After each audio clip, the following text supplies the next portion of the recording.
పరిశుద్ధ గ్రంథంలో అపోస్తలుడైన పౌలేసినటువంటి పునాదిలో 7 ప్రాముఖ్యమైన రాళ్లలో మూడవ రాయి అయిన దేవుని యందలి విశ్వాసం అనేటువంటి ఈ అంశం చాలా ప్రాముఖ్యమైంది.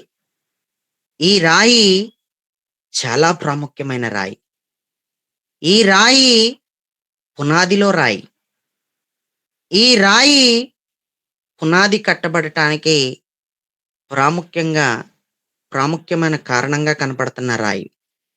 ప్రియులారా, దేవుని యందలి విశ్వాసం చాలా ఇంపార్టెంట్. దేవుని యందలి మనలో ప్రతి ఒక్కరికి విశ్వాసం ఉండాలి. మన వర్తమానం, మన సబ్జెక్టు చాలా లోతుకే వెళ్తా ఉంది. మీరు పట్టుకోవాలి. ఎక్కడి నుంచి ఎక్కడి దాకా వెళ్తున్నాం. ఆ రూట్ మర్చిపోకూడదు. పెందలకడ ప్రార్థనలోనూ నేనే చెబుతున్నాను. కువైట్ ప్రార్థనలోనూ నేనే చెబుతున్నాను. కొన్ని రోజుల నుంచి వరుసగా నేనే చెప్పుకుంటూ వస్తున్నాను. ఎందుకంటే ఒక ఇద్దరు ముగ్గురు కంప్లైంట్ చేశారు. ఏమని అంటే, మీరు వేరే వాళ్ళకి ఇస్తున్నారన్నా, వేరే వాళ్ళకి ఇచ్చేస్తున్నారు. ఒక రోజు మేము అంతకు ముందర మీరు ఏం చెప్పారో అది ఒక క్రమంలోకి వెళ్ళట్లేదు వర్తమానం. అది ఒక విధానంలో వెళ్ళట్లేదు. అది మరలా మీరేం చెప్పారో నెక్స్ట్ మరలా మీరు మారుతున్నప్పుడు లేదా మీరు తప్పి ఇంకొకళ్ళని పెడుతుంటే మాకు కొంచెం ఇబ్బంది అవుతుందని అంటున్నారని వరుసగా నేనే చెబుతున్నాను. పెందలకడ ప్రార్థనలో నేనే చెప్తున్నాను. ఇందులో కూడా నేనే చెబుతున్నాను. ప్రియులరా, దేవుని అందలి విశ్వాసం అనేది చాలా ప్రాముఖ్యమైనది. మీ అందరికీ అర్థమయ్యే విధంగానే స్పష్టంగానే మీకు దేవుని యొక్క వాక్యాన్ని అందించడం జరుగుతుంది. దేవుని అందలి విశ్వాసం ఉంచితే మనకి కలిగే ప్రయోజనాలు, లాభాలు చాలా ఉన్నాయి. దేవుని మీద విశ్వాసం ఉంచినోడు ఎవడో పాడైపోడు ఎప్పుడు కూడా. దేవుని మీద విశ్వాసం ఉంచిన వాడు ఎవడో నశించిపోడు ఎప్పుడు కూడా. అర్థమైందండి? దేవుని మీద విశ్వాసం ఉంచినోడు ఎప్పుడు కూడా నష్టపోడు. దేవుని మీద విశ్వాసం ఉంచినోడు ఎప్పుడు కూడా చచ్చిపోడు. ఈ మాట చాలా ఇంపార్టెంట్. చచ్చిపోడు. ఆత్మీయంగా ఎప్పుడూ బ్రతికే ఉంటాడు. ఆత్మీయంగా ఎప్పుడూ కూడా బ్రతుకుతూనే ఉంటాడు. జీవిస్తూనే ఉంటాడు. దేవుడికి స్తోత్రం. ప్రియులరా, దేవుని అందలి విశ్వాసం ఉంచితే కలిగే లాభాలలో 4వ లాభం లేక 4వ ప్రయోజనం ఏంటి అంటే, మనలో ప్రతి ఒక్కరికి కూడా దేవుని అందలి విశ్వాసం కలిగి ఉంటే మనకి స్వస్థత కలుగుతుంది. ఆమేన్. ఇది 4వ పాయింట్. ఎవరైనా చెప్పండి, ఏం కలుగుతుంది?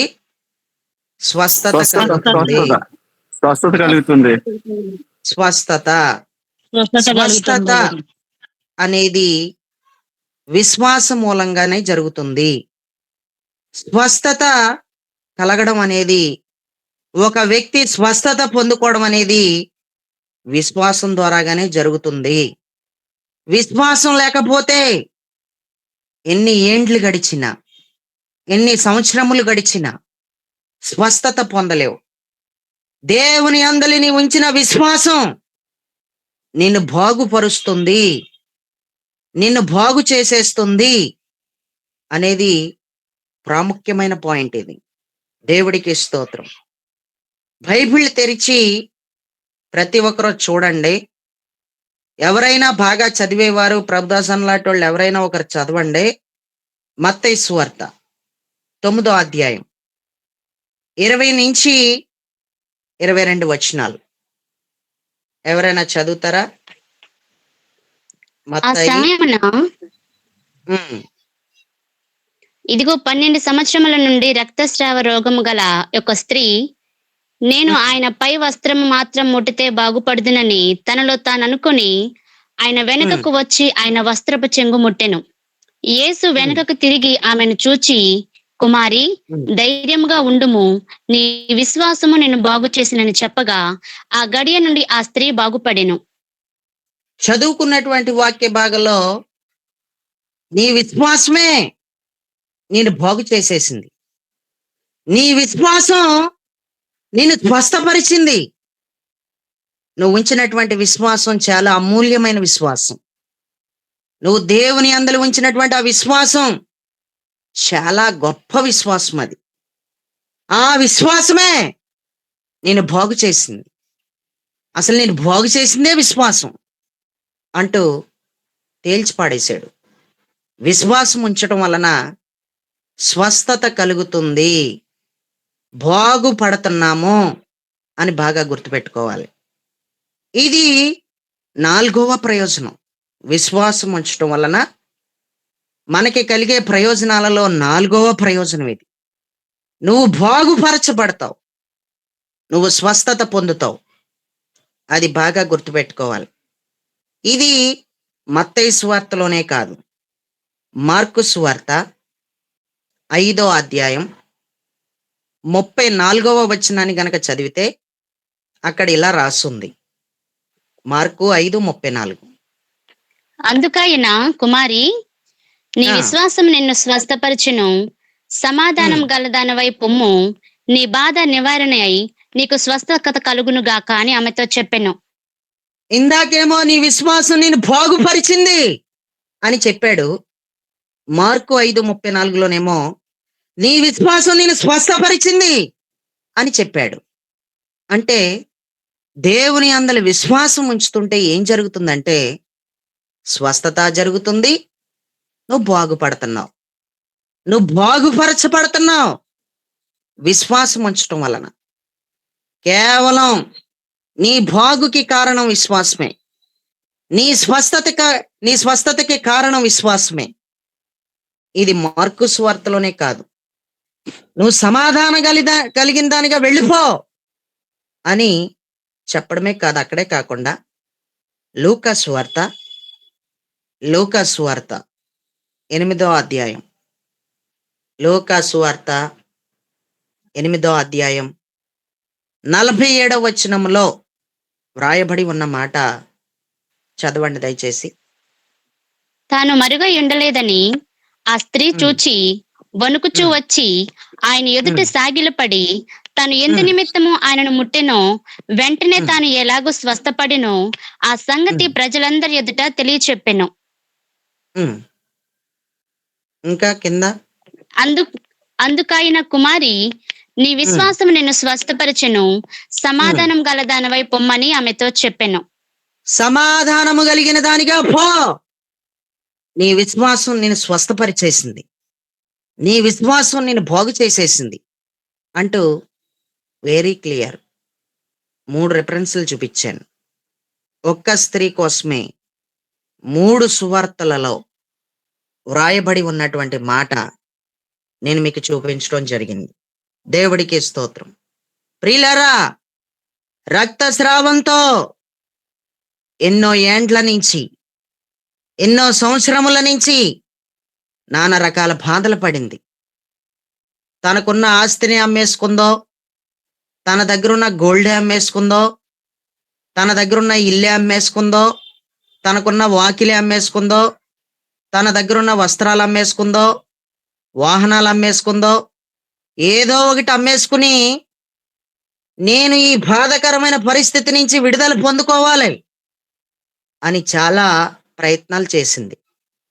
చాలా తిరిగి తిరిగి తిరిగి వైద్యుల దగ్గరికి, వాళ్ళ దగ్గరికి, వీళ్ళ దగ్గరికి అలసిపోయింది. ఇంకా ప్రియులారా, అలసిపోయింది కానీ ఆమె బాధ పోలేదు, ఆమెకి విడుదల రాలేదు, ఆమె రోగం లయం అవ్వలేదు. అది ఒక రోగము అని బైబిల్ చెప్తుంది. రక్తస్రావం అనేది అది ఒక రోగం అని బైబిల్ స్పష్టంగా చెప్తుంది.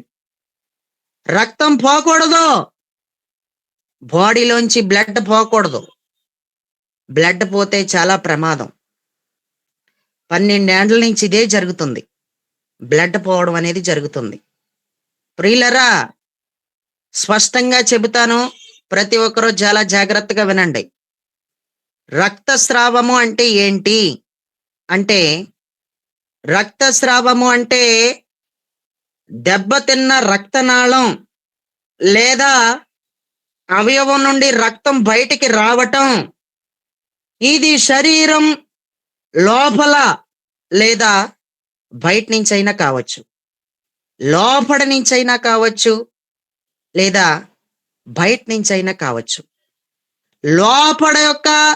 లోపల భాగంలో ఏదైనా ఒక అవయవం దెబ్బతింటే లోపల నుంచి బ్లడ్ రావచ్చు. పై భాగంలో ఏదైనా కోత జరిగితే ఆ కోత జరిగిన కారణంగా బ్లడ్ రావచ్చు. రక్తస్రావం అంటే ఏదో ఒక కారణం చేత బయటికి బ్లడ్ రావటమే.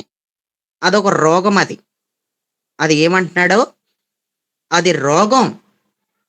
అది లోపల నుంచి వచ్చినా, అది బయట నుంచి వచ్చినా, బయట అవయవం దెబ్బతిన్నా, అది లోపల అవయవం దెబ్బతిన్నా, ఆ బ్లడ్ మాత్రం బయటకు వస్తే దాన్ని రక్తస్రావంతో పోల్చేశారు. ప్రియులారా, చక్కగా చెప్తాను, జాగ్రత్తగా వినండి. ఈ రక్తస్రావము అంతర్గతంగా జరిగితే అవయవాలకు గాయమైనప్పుడు, లేదా బయట జరిగితే కోత గాయాలైనప్పుడు రక్తస్రావం జరుగుతుందని ప్రతి ఒక్కరు కూడా జ్ఞాపకం చేసుకోవాలి. అంతర్గతంగా లోపల భాగంలో ఏ అవయవమైనా దెబ్బతింటే లోపల నుంచి రక్తం బయటకు వస్తుంది. లోపల భాగం ఏదైనా దెబ్బతిన్నా లోపల నుంచి బ్లడ్ బయటకు రావాలి. బయట భాగంలో ఎవరైనా బ్లేడ్తో కోసేసినా, లేకపోతే కోతలు ఏమైనా జరిగినా, బయట భాగంలోంచి బయట అవయవం కూడా ఏదైనా దెబ్బతింటేనే బ్లడ్ అనేది బయటకు వస్తుంది. అంతేకాకుండా చాలా జాగ్రత్తగా వినాలి. ఈ రక్తస్రావము నోరు అనే ద్వారంలోంచి బయటకు రావచ్చు. నీ నోట్లో నుంచి బ్లడ్ రావచ్చు. రెండోది, నీ ముక్కులో నుంచి బ్లడ్ రావచ్చు. నీ నోటిలో నుంచి రక్తం రావచ్చు. నీ ముక్కులో నుంచి రక్తం రావచ్చు. అంటే నోటి ద్వారంలోంచి, ముక్కు ద్వారంలోంచి బ్లడ్ రావచ్చు, రక్తం రావచ్చు. అంతేకాకుండా చెవుల ద్వారం నుంచి కూడా రక్తం బయటికి రావచ్చు. అంతేకాకుండా చర్మంలో నుంచి రక్తం బయటికి రావచ్చు. అంతేకాకుండా గూగుల్ చూస్తే కనుక యోని ద్వారంలోంచి కూడా రక్తం బయటికి రావచ్చు అని రాస్తుంది. యోని భాగంలోంచి కూడా రక్తం బయటికి రావచ్చు అంటూ గూగుల్ చెప్తుంది. ప్రియులరా, చెవిలోంచి రక్తం బయటకు వచ్చినా, ముక్కులో నుంచి రక్తం బయటకు వచ్చినా, నోట్లో నుంచి రక్తం బయటకు వచ్చినా, చర్మంలో నుంచి రక్తం బయటకు వచ్చినా, యోనిలో నుంచి రక్తం బయటకు వచ్చినా, ఆ రక్తం అలాగే కంటిన్యూస్గా అది కంటిన్యూ అవుతానే ఉందనుకోండి, అది రోగమే. అది రక్తస్రావ రోగం అని బైబిల్ చెప్తుంది. లోపల అవయవం దెబ్బతిని బయటకు వచ్చినా రక్తం, బయట అవయవం దెబ్బతిని రక్తం బయటకు వచ్చినా అది అవయవానికి పెద్ద గాయం జరిగితేనే ఆ రక్తం బయటకు వచ్చింది అని మనలో ప్రతి ఒక్కరం కూడా గుర్తుపెట్టుకోవాలి. రక్తం వచ్చిన తర్వాత అది కట్టడిపోతే పర్లేదు. ముక్కులో నుంచి వచ్చిన రక్తదారులు కట్టడకపోతే, చెవిలో నుంచి వచ్చిన రక్తదారులు కట్టడకపోతే, నోటిలో నుంచి వచ్చిన రక్తదారులు కట్టడకపోతే, చర్మంలో నుంచి వచ్చిన రక్తదారులు కట్టడకపోతే, యోనిలో నుంచి వచ్చే ఆ యొక్క రక్తం కట్టడకపోతే, అది అలా కంటిన్యూస్ గానే అవుతా ఉందనుకోండి, అది రోగమే. అదేంటది? రోగం. ఈ రోగం నుంచి ఏ వ్యక్తి అయినా సరే విడుదల పొందాలి. ఈ రోగం నుంచి ఏ వ్యక్తి అయినా సరే బాగుపడాలంటే దేవుని యందలి విశ్వాసం ఉంచితేనే ఆ వ్యక్తి బాగుపడతాడు అని ఈరోజు నేను మీకు జ్ఞాపకం చేస్తున్నాను. దేవుని మీద విశ్వాసం ఉంచితే పాడైపోవు.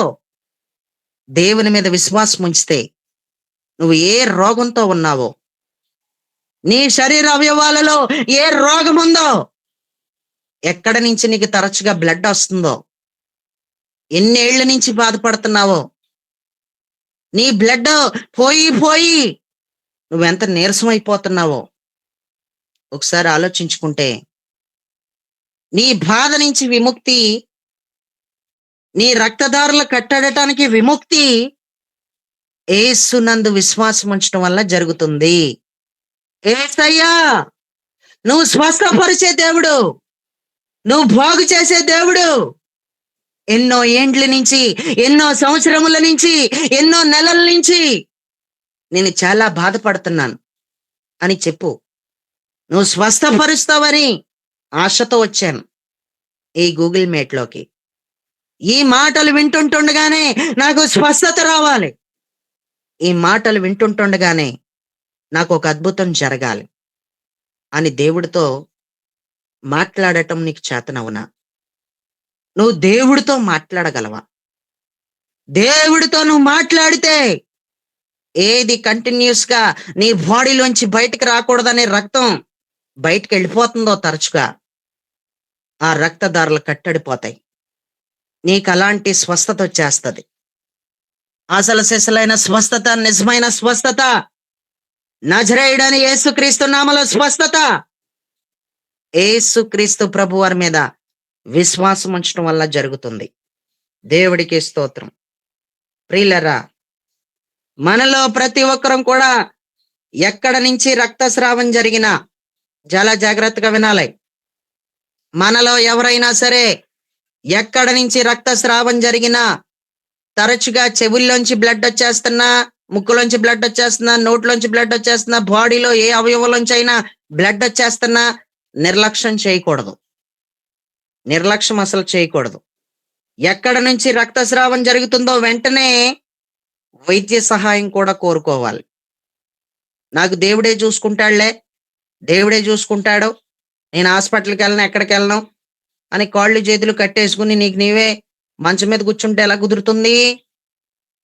వీలైనంత మట్టికి వైద్యుల్ని సంప్రదించడం తప్పు కాదు, టాబ్లెట్స్ వేసుకోవడం తప్పు కాదు, మందుల షాప్కి వెళ్ళి మందులు తెచ్చుకోవడం తప్పు కాదు అసలు.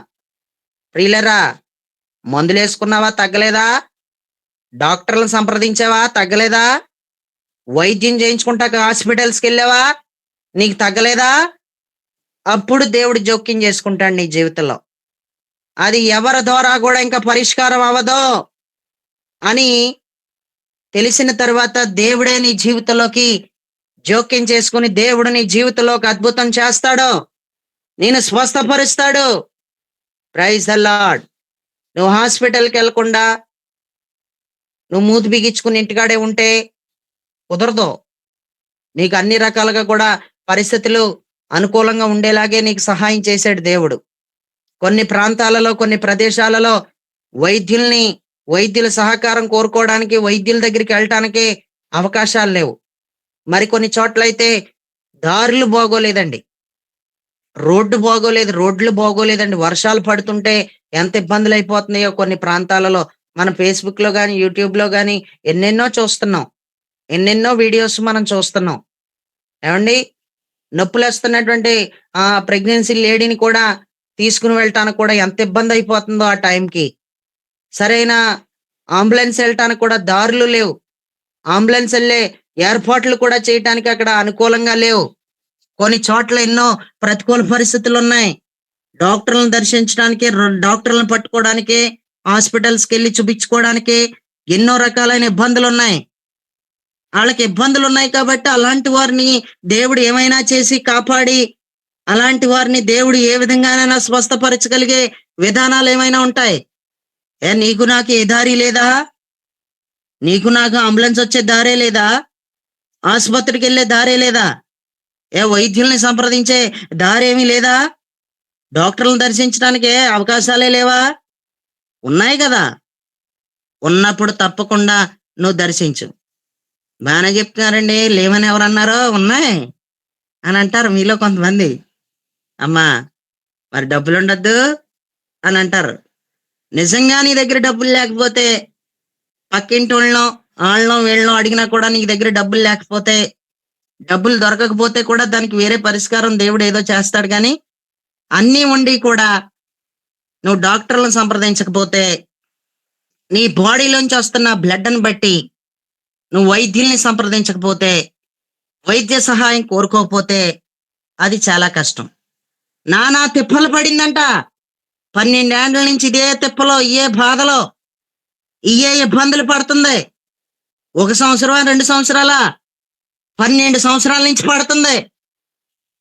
ఆమె రక్తదారుల కట్టండి అని రాసుంది. ఆమె రక్తదారుల కట్టండి. కుమారి, నీ విశ్వాసం నేను బాగు చేసింది. నీ విశ్వాసం నేను స్వస్థపరిచింది. సమాధానంతో వెళ్ళిపో. సమాధానం లేని దానిగా వచ్చావు. అసలు నీకు సమాధానం లేదు, లోపల సంతోషం లేదు నీకు, అసలు నీ ముఖంలో ఆనందం లేదు నీకు, అసలు ఆనందం లేని దానిగా వచ్చావు. సంతోషం లేని దానిగా వచ్చావు. ఏదో పోగొట్టుకున్న దానిలాగా వచ్చావు. ఏదో దుఃఖంతో వచ్చావు. నా దగ్గరికి వచ్చిన నిన్ను, నా వస్త్రపు చెంగు ముట్టిన నిన్ను నేను స్వస్థపరచకుండా ఉంటానా అనుకున్నాడు. యేసయ్య స్వస్థపరిచేశాడు. ఆమె గురించి ఆయన సాక్ష్యం ఇచ్చాడు. నీ విశ్వాసం నేను బాగు చేసింది, నీ విశ్వాసం నేను స్వస్థపరిచింది అని చెప్పాడు. దేవుని అందులో విశ్వాసం ఉంచితే మీరే చెప్పండి, మనకి ఎంత లాభం ఉందో? ఎంత లాభం ఉంది చెప్పండి. కొన్ని లక్షల రూపాయలు ఖర్చు పెట్టినా నీకు సరైన ట్రీట్మెంట్ చేయలేని పరిస్థితులు ఉంటే ఉండొచ్చు. కానీ నువ్వు విశ్వాసం ఉంచితే అలాంటి పరిస్థితుల్లో నేను లేపేసే దేవుడైనా. అలాంటి పరిస్థితుల్లో నువ్వు లక్షలు పోసి నువ్వు ఆపరేషన్లు చేయించుకున్నా సరే, ఇంక నీకు ఆపరేషన్ సెట్ అవ్వదో అని డాక్టర్లు చేతులు ఎత్తేసిన టైంలో దేవుడి మీద విశ్వాసం ఉంచి చూడు, ఆయన చేతులు ఎత్తడం. అన్ని రకాలుగా నువ్వు చేయవలసింది చేసుకుంటూ వచ్చిన తర్వాత కూడా ఇంకా దీనికి ఆపరేషన్ సెట్ అవ్వదని చెప్పారు, నీ తీరు వింతే, ఇంక నీ పరిస్థితి ఇంతే, నీ బ్రతికింతే అని డాక్టర్లే గట్టిగాను బిగ్గరగాను చెప్పేశారు అని అంటావా? అయితే దేవుడు నిన్ను బాగు చేసేస్తాడు. ఎందుకంటే నువ్వు ఇచ్చిన విశ్వాసం నేను స్వస్థపరిచేసేదై ఉంది. యేసయ్యా, నువ్వు ఏమైనా చేయగలవు, నువ్వు అద్భుతం చేస్తావు, నిజంగా స్వస్థపరచు అంటే నేను స్వస్థపరచలేడు అనుకుంటున్నావా? నేను బాగు చేయలేనోడు అనుకుంటున్నావా? ప్రియులరా, కొంతమంది అంటారు ఈడు చెయ్యి పోయింది, ఈడు చెయ్యి రప్పించండి, ఈడు కాలు పోయింది, ఈడు కాలు రప్పించండి చూద్దాం. చచ్చిపోయినోడిని బ్రతికిస్తాడు అంటున్నారు కదా, బ్రతికించండి అంటారు. ఎవరో తెలుసా వాళ్ళు? ఏసై సేవ చేస్తున్న వాళ్ళే. మరలా ఎవరంటారు అనుకుంటున్నారు ఆ మాటలో? ఏసయ్య సేవ చేస్తున్న వాళ్ళే. ఏది ఇలా చెయ్యి చూస్తాను, ఏది అలా చెయ్యి చూస్తాను. ఏం మాట్లాడుతున్నావు? నువ్వు నమ్మితే దేవుడు మహిమను చూస్తావు అన్నాడు ఆయన. నువ్వు వాదనలకి దిగకో. స్వస్థపరచమని చూపించు, కాళ్ళు లేనోడిని తీసుకొస్తున్నాను. స్వస్థపరచమని చూపించు, చేయలేగలేనోడిని తీసుకొస్తున్నాను. స్వస్థపరచమని చూపించు, కాళ్ళు చేయి లాగేసి మంచం మీద ఉన్నవాడిని తీసుకొస్తాను అంటే ఎటకారం ఆడుతున్నావా? దేవుడితో గేమ్ ఆడుతున్నావా? పిచ్చి పిచ్చి వేషాలు వేసేస్తే నిన్ను పక్కన ఆడేసైనా స్వస్థపరుతాడు. నువ్వు నమ్మాలంటే, ఈ మాటలు మాట్లాడినోడు ఎవడైనా నమ్మాలంటే ముందు ఈయన్ని పక్కన ఆడేయాలి, ఈయన్ని మంచం ఎక్కించాలి మొదట. దేవుడి స్తోత్రం. ఒక దైవజనుడితో ఇదే వాదన ఒక ఆయన వాదన పెట్టుకుంటేనంట, చచ్చిపోయిన వాళ్ళని బ్రతికించు అన్నాడంట. సరే, చచ్చిపోయిన వాళ్ళని ప్రభు అయిన యేసు బ్రతికిస్తాడు. ఆ చచ్చిపోయిన వాళ్ళని ఎవరినో బ్రతికించడం ఎందుకు, నువ్వే చచ్చిపో, ఇప్పుడే బ్రతికిస్తాడు ఆయన అన్నాడంట. వెంటనే అక్కడి నుంచి పారిపోడు అంటాడు. ప్రియులరా, చచ్చిపోయిన వాళ్ళని బ్రతికించంటే ఆ ఎవరో చచ్చిపోయిన వాళ్ళు ఎందుకు, నువ్వే చచ్చిపో నా కళ్ళెదుట, ప్రార్థన చేస్తాను ఆయన బ్రతికిస్తాడు అన్నాడంట. ఆ రోజు నుంచి ఇంకా కనపడలేదంట. ఇలాంటి వాళ్ళకి సమాధానం ఇలాగే చెప్పాలి, బాగుంది అనుకున్నాను నేను. సమాధానం చాలా బాగుంది. దేవుడికి స్తోత్రం. ప్రియులరా, బాగా ఆలోచించాలి, బాగా అర్థం చేసుకోవాలి. నువ్వు నమ్మితే దేవుడు మహిమను చూస్తావు అన్నాడు. నువ్వు దేవుడికి పరీక్షలు పెట్టుకో. ఇది చేస్తే నేను ఇలా చేద్దాం అనుకుంటున్నాను, అది చేస్తే మందిరానికి వద్దాం అనుకుంటున్నాను, నేను ఇది చేస్తే బాప్తీసం పొందుదాం అనుకుంటున్నాను. ఏంటి ఏం మాట్లాడుతున్నావు? అది జరగదు. బాప్తీసం పొందవా? పొందకపోతే నీకే నష్టం. ఎవడికి నష్టం? ఎవడికి నష్టం కాదు. అది ఇలా చేయమని చెప్పండి, అప్పుడు చూద్దాం. అప్పుడు చేయమని చెప్పండి, మేము నడుచుకుని వస్తాం. ఏమో చేస్తే నువ్వు రావేమో, ఎవడికి తెలుసు? ఇప్పుడున్న ఈ బాధలో నువ్వు వస్తానంటున్నావు. చాలా మందిని చూశాను. నా తలలో వెంట్రుకలు ఎన్ని ఉన్నాయో అంతమందిని చూశాను నేను నా జీవితంలో. ఇది చేసి చూపించమని చెప్పండి, నేను వస్తాను. అది చేయమని చెప్పండి, నేను వస్తాను. ఇల్లు కట్టుకునేలా చేయమనండి, వస్తాను. నా కూతురు పెళ్ళి అయ్యేలా చేయమనండి, వస్తాను. నా కూతురికి గర్భఫలం ఇమ్మని చెప్పండి, నేను వస్తాను. ఏంటి మాటలో? ఏంటి మాటలో? వస్తే విశ్వాసంతో చేస్తాడు. అది చేయమాను, అప్పుడే వస్తాను. ఇవన్నీ కూడా దేవుడికి టెస్టులు పెడుతున్నాను. దేవుడికి పరీక్ష పెట్టేటంత దానివి, దేవుడికి పరీక్ష పెట్టేటంత తోడు అయిపోయావు నువ్వు. నువ్వు విశ్వాసం ఉంచితే నీకు డోర్స్ ఓపెన్ అవుతాయి. నువ్వు విశ్వాసం ఉంచితే నీకు స్వస్థత వస్తుంది. నీకు విశ్వాసం ఉంచితే నీకు సమాధానం వస్తుంది. దేవుడికి స్తోత్రం. ప్రియులరా, ఆయన ఎంతో మందిని బాగు చేసేసాడు. ఆయన యందలి విశ్వాసం ఉంచిన వాళ్ళందరూ కూడా స్వస్థత పొందేసుకున్నారు. ఆయన యందలి విశ్వాసం ఉంచిన ప్రతి ఒక్కరు కూడా మేలు పొందుకున్నారు. ఆయన మేలు చేస్తున్నాడు. మత్తయి సువార్త 14వ అధ్యాయం మాట్లాడమాక 34 నుంచి 36 చదవండి. మత్తయి సువార్త 14వ అధ్యాయం 34 నుంచి 36 వచనాలు చదవండి. వారిద్దరికి వెళ్ళి ఉమ్, చదువమ్మా. పర్లేదు చదవండి అన్నయ్య. వారద్దరికి వెళ్లి గెన్నేసరెతు దేశమునకు వచ్చిరి. అక్కడి జనులు ఆయనను గుర్తుపెట్టి చుట్టుపెట్టనున్న ఆ ప్రదేశమంతటికి వర్తమానము పంపి రోగులనందరినీ ఆయన యొద్దకు తెప్పించి వీరిని నీ వస్త్రపు చెంగు మాత్రము ముట్టమిమ్మని ఆయనను వేడుకొనిరి. ముట్టిన వారందరూ స్వస్థత నొందిరి. చూసారా? విశ్వాసంతో వచ్చారంట. గెనెసరేతు అనేటువంటి దేశంలో ఉన్న రోగులు, గెనెసరేతు అనేటువంటి దేశంలో ఉన్న రోగులంట ఏసు వస్త్రపు చెంగు ముట్టుకుంటే చాలు బాగుపడిపోతాం అన్నట్టు వచ్చారంట విశ్వాసంతో. చూసారా? ఇలా వస్తే బాగుపడతావు గాని వ్యతిరేకమైన వాదనలు ఆడకూడదు, దేవుడికి టెస్టులు ఎట్టకూడదు, దేవుడికి పరీక్షలు ఎట్టకూడదు, దేవుణ్ణి శోధించకూడదు. నీ దేవుడైన యెహోవాను శోధించకూడదని రాసుంది. ఈ దేవుడైన యెహోవాను శోధించకూడదు. నువ్వు దేవుడు అయితే ఈ గాలి దుమ్మును ఇప్పుడే ఆపే, ఆనాడు ఆపేసినట్టు నువ్వు దేవుడు అయితే ఈ తుఫాన్ ఇప్పుడే ఆపే అంటే వ్యతిరేకమైన టెస్టులు పెడుతున్నావా? దేవుడికి పెట్టే టెస్టులు ఏంటి? నువ్వు దేవుడు అయితే ఇప్పుడే లేపే, నువ్వు దేవుడు అయితే ఇప్పుడే బాగు చేసే. అలాగంటే నీ జీవితంలో ఎన్నటికీ జరగదు అద్భుతం.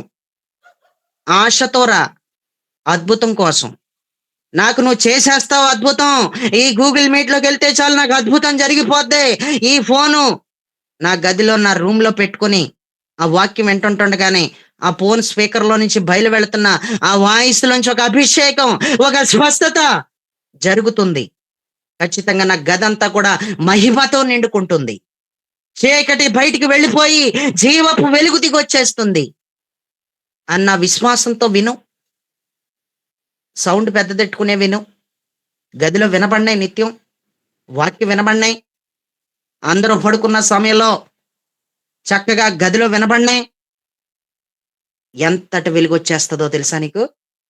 శాపాలు విరగొట్టబడిపోతాయి అంతే. నేను ఇదే నమ్ముతాను. నా విశ్వాసమే ఇది. నేను ఏదైతే విశ్వసించానో, నేను ఎలాగైతే విశ్వాసం ఉంచానో, నా దగ్గర ఆత్మీయంగా బలపడుతున్న మీలో ప్రతి ఒక్కరు విశ్వాసంతో ఈ వాక్యం వింటా ఉంటుంటండి కానీ ఈ గదిలో వెలుగు వచ్చి పడిపోద్ది అంతే. అభిషేకం వచ్చేస్తుంది అంతే. స్వస్థత వచ్చేస్తుంది అంతే. ఎన్నో దీర్ఘకాల వ్యాధులు అన్ని కూడా లయమైపోతాయి అన్న విశ్వాసంతో విను వాక్యం అంతే. నీ గదిలో కార్యం జరగకపోతే అడుగు. మార్పు లేని నీ బిడ్డల్లో మార్పు రాకపోతే అడుగు. మార్పు లేని నీ తల్లిదండ్రుల్లో మార్పు రాకపోతే అడుగు. మార్పు లేని నీ భార్యలో మార్పు రాకపోతే అడుగు. మార్పు లేని నీ భర్తలో మార్పు రాకపోతే అడుగు. ఖచ్చితంగా వాక్యం వినబడినాయి. దేవుని యొక్క మహాకృపను బట్టి ప్రియులరా, మనలో ప్రతి ఒక్కరికి వాక్యం వినే భాగ్యం ఇచ్చాడు ధారాళంగా. రోజుకి 2-3 అయినా వినటానికి అవకాశాలు దొరుకుతున్నాయి. ఒక్కొక్కసారి సమయాన్ని సద్వినియోగం చేసుకోండి.